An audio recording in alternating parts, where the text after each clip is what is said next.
Namo Phat. Thanks so much for joining me for a daily practice check-in. Listen, listen, listen. This wonderful sound calls us back to our true home.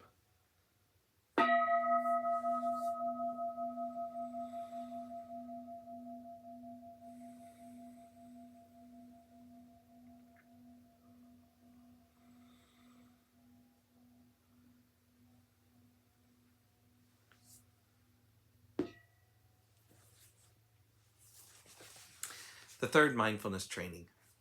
Aware of the suffering caused by sexual misconduct, I vow to cultivate responsibility and learn ways to protect the safety and integrity of individuals, couples, families, and society. I'm determined not to engage in sexual relations without love and a long-term commitment. To preserve the happiness of myself and others, I'm determined to respect my commitments and the commitments of others. I will do everything in my power to protect children from sexual abuse and to prevent couples and families from being broken by sexual misconduct.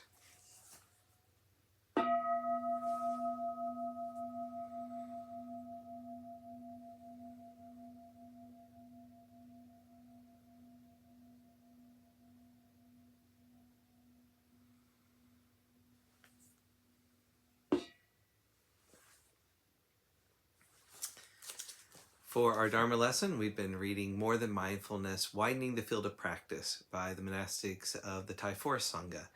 We're continuing in a talk by Ajahn Sundara called Nurturing the Seeds of Dhamma. I like to talk about another important aspect of the practice, the way we take things so personally. This sentence has been used many times in a less skillful way, when a person may be miserable and about to cry. If they are told, "Don't take it so personally," it adds another nail to the situation. It's not so easy for someone to hear that. But I'm talking about another level, a level of relief rather than making someone feel even worse when they're upset.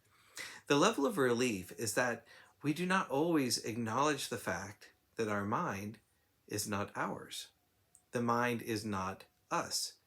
The mind is not me. Our thoughts are not us, are not mine, are not me. Our feelings, the same. Our perceptions, the same. Often, because we don't know that yet, we feel that we are still in charge of our world, of our thoughts, of our feelings, of our moods. Of course, up to a certain point, we are in charge. We are decent people. We are people who want good.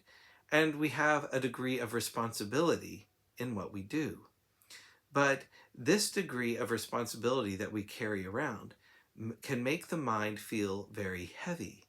It can feel like a burden. Me, it's my problem. I can't do it. I'm hopeless. If I cannot do this, I don't think I want to continue to walk this path. We feel things are heavy because we think we are in charge to a certain point. Our karma is in charge. That's what's in charge. Our history from what we don't know, how many lifetimes. The Buddha says very clearly that there are past lives, future lives, and so on. It's important to see that from the Buddha's perspective, we are born through our karma. We are heir to our karma. We are related to our karma. Whatever karma we do, whether it is good or bad, we are still the heir of our karma. With the Buddha's teaching, we can lighten up our karma. I am sure that the karma does lighten as we walk the path of loving kindness and wisdom, of understanding, the Noble Eightfold Path. It lightens because we are beginning to be more conscious. We are beginning to see things more clearly, to know and to understand.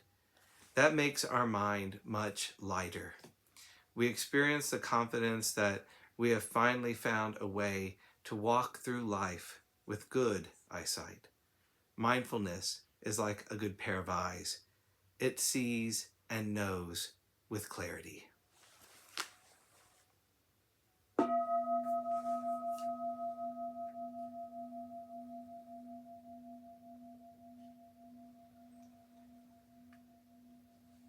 May all beings be well. May all beings be happy. May all beings be peaceful. Namo Phat. Thanks so much for joining me today.